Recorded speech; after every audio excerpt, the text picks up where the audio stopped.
नमस्ते। आज का हमारा सवाल बहुत गहरा है। एक ऐसा सवाल जो मुझे लगता है हम सबने कभी ना कभी खुद से जरूर पूछा होगा।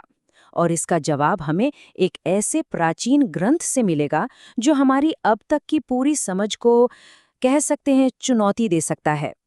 तो सवाल क्या है? बहुत ही सीधा सा सवाल है। ये आत्मा इस संसार में आखिर आई ही क्यों? इसका मकसद क्या है? क्या ये अपने कर्मों का फल भोगने आई है या फिर कुछ सीखने? यही है हमारे आज के विश्लेषण का मूल प्रश्न। तो इसका जवाब ढूंढने के लिए चलिए हम चलते हैं हजारों साल पीछे, ऋषि अष्टावक्र के पास, क्योंकि अष्टावक्र गीता में जो खुलासा है ना, वो सच में हैरान कर देने वाला है। तो अष्टावक्र क्या कहते हैं? वो कहते हैं कि हमारा जो ये मूल सवाल है ना, ये सवाल ही गलत है।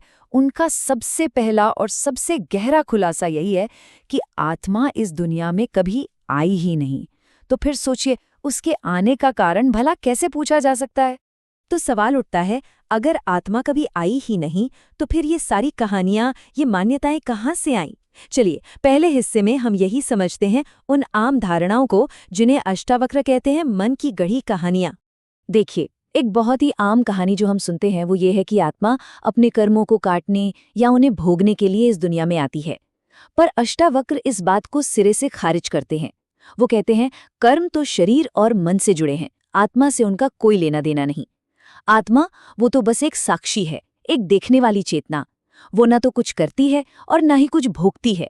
फिर कुछ और कहानियां भी हैं, जैसे आत्मा यहाँ कुछ नया अनुभव करने या कोई सबक सीखने आई है, या फिर भगवान ने उसे यहाँ भेजा है। अष्टावक्र इन सब को भी नकारते हैं। उनका कहना है आत्मा तो पहले से ही पूरी है, उसे भला क्या सीखने की जरूरत है? सीखना तो मन का काम है। और जरा सोचिए, अगर किसी ने आत्मा को भेजा होता तो वो आजाद कैसे हुई?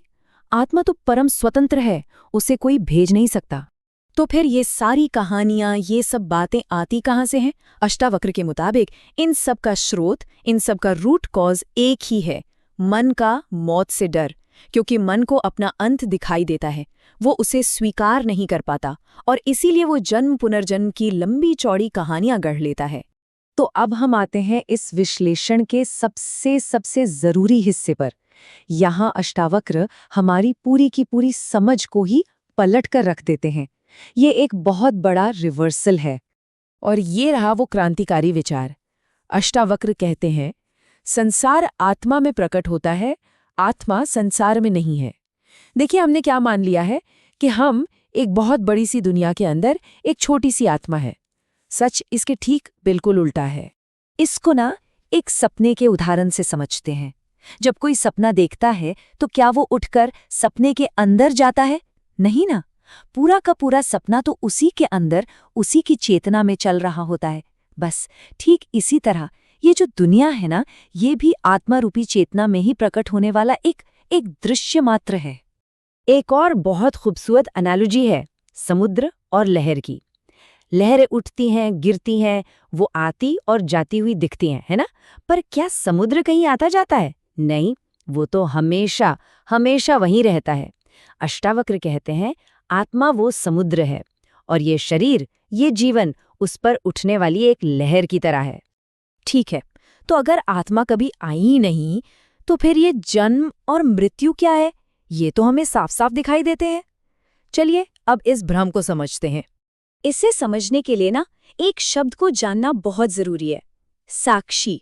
साक्षी का मतलब है वो चेतना जो सिर्फ देखती है, वो प्योर अवेयरनेस जो कभी बदलती नहीं, जो हर अनुभव के पीछे एकदम स्थिर रहती है।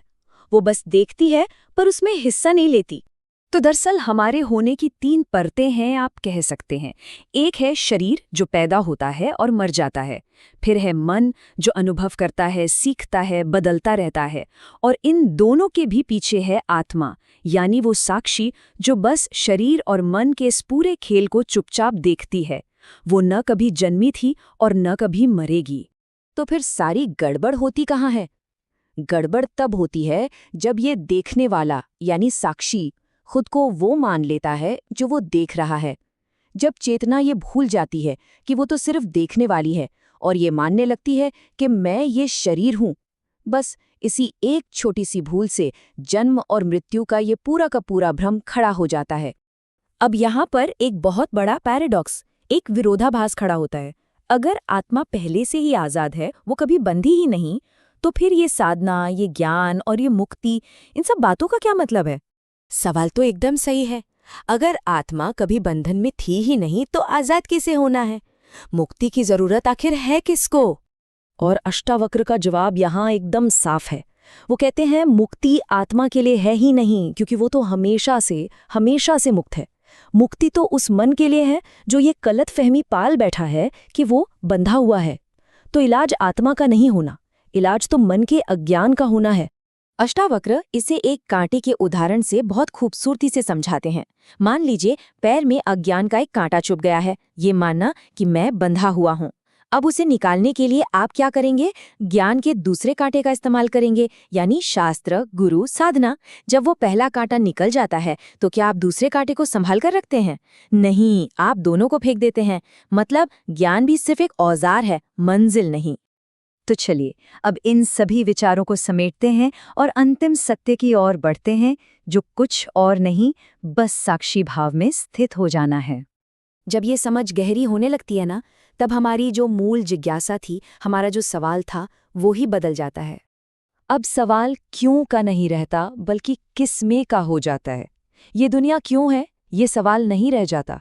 सवाल ये हो जाता है कि ये दुनिया किस में प्रकट हो रही है, और इसका जवाब है उसी साक्षी चेतना में जो इस वक्त इन शब्दों को भी सुन रही है। और अंत में अष्टावक्र का ये निर्णायक निष्कर्ष, तू कहीं से आया नहीं, तू कहीं जाएगा नहीं। बस इस सत्य को देखने का ये क्षण ही मुक्ति है। तो अंत में सवाल किसी कारण को खोजने का है ही नहीं, बल्कि अपनी असली प्रकृति को बस यहीं, इसी पल में पहचानने का है।